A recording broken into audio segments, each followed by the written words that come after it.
This is section 3 of JSON in Java Enterprise Edition 8 hands-on training.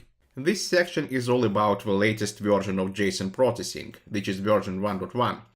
This version is included in Java Enterprise Edition 8.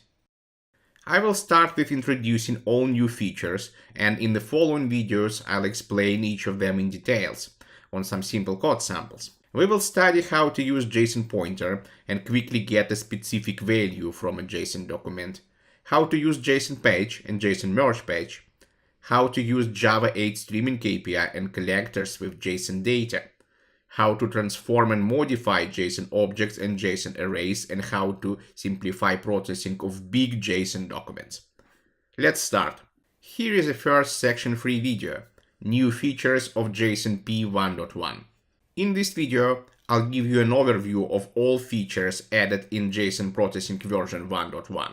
First of all, JSONP 1.1 is the version included in Java Enterprise Edition 8. It's a minor update, but it introduced quite a lot of new features.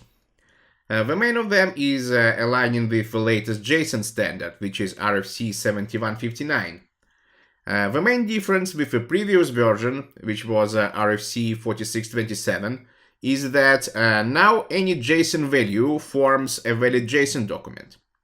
It means that a string in double quotes, number, or true-false is a valid JSON document. In the previous version, a valid JSON document must contain a structured type, such as JSON object or JSON array.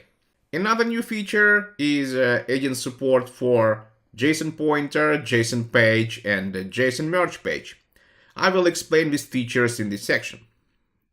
Another feature is adding editing, transforming operation on JSON objects and JSON arrays, which simplifies manipulation of JSON data. For example, new methods allow adding new elements of existing array to the new one, adding element at the specified position, and so on. Next feature is adding support for Java 8 streaming KPI, including collectors.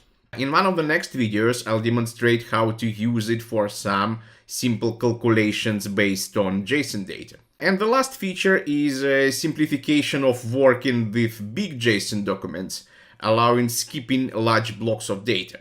In the next videos, I'll cover all these features in details.